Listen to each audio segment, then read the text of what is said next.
पालकमंत्री तथा राज्याचे आरोग्य व कुटुंब कल्याण मंत्री प्रकाशराव आबिटकर यांना वाढदिवसाच्या हार्दिक शुभेच्छुक अनिता देशमुख, तहसीलदार व कार्यकारी दंडाधिकारी, राधानगरी।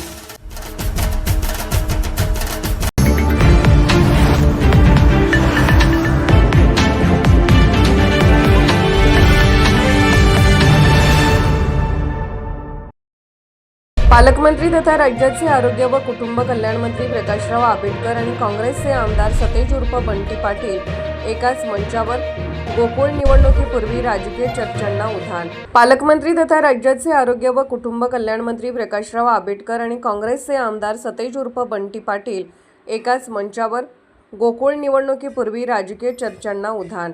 गोकुळ दूध संघाच्या आगामी निवडणुकीच्या पार्श्वभूमीवर कोल्हापूरच्या राजकारणात नव्या चर्चांना उधाण आले आहे। शिवसेना शिंदे गटाचे जिल्ह्याचे पालकमंत्री तथा राज्याचे आरोग्य व कुटुंब कल्याण मंत्री प्रकाशराव आबिटकर आणि काँग्रेसचे आमदार सतेज उर्फ बंटी पाटील हे एका कार्यक्रमाच्या निमित्ताने एकाच व्यासपीठावर एकत्र आल्याने राजकीय वर्तुळात विविध तर्कवितर्कांना सुरुवात झाली आहे। सामान्यतः परस्पर विरोधी राजकीय भूमिका घेणारे हे दोन्ही नेते एका कार्यक्रमात अनौपचारिक गप्पांमध्ये रमल्याचे चित्र समोर आले आहे। त्यांचे हसतमुख संभाषण आणि परस्पर संवाद यामुळे उपस्थितांमध्येही उत्सुकता निर्माण झाली। विशेष म्हणजे गोकुळ दूध संघाच्या निवडणुकीची रणधुमाळी सुरू होण्याच्या आधीच हा योगायोग घडल्याने त्याला अधिक राजकीय महत्त्व प्राप्त झाले आहे।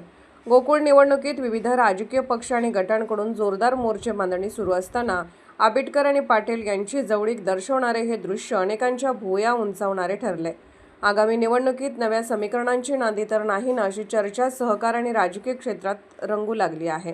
मात्र हा संवाद केवळ कार्यक्रमापुरता मर्यादित होता की त्यामागे काही राजकीय संकेत दडले आहेत याबाबत कोणतीही अधिकृत प्रतिक्रिया दोन्ही नेत्यांकडून देण्यात आलेली नाही। तरीही या एका छायाचित्राने गोकुळ निवडणुकीपूर्वीच्या राजकीय वातावरणात चर्चेचा नवा विषय निर्माण केला आहे। राजकारणात कायमचे मित्र किंवा शत्रू नसतात, तर हितसंबंध आणि परिस्थितीनुसार समीकरणे बदलत असतात या उक्तीची आठवण करून देणारे हे छायाचित्र सध्या कोल्हापूरच्या राजकीय वर्तुळात चर्चेचा विषय ठरत आहे। कोल्हापूरहून दर्पण न्यूजसाठी अनिल पाटील। निर्भीड बेधडक बातमीसाठी दर्पण न्यूज चॅनलला लाईक करा, शेअर करा, सबस्क्राइब करा। मुख्य संपादक अभिजित रांजणे, दर्पण न्यूज।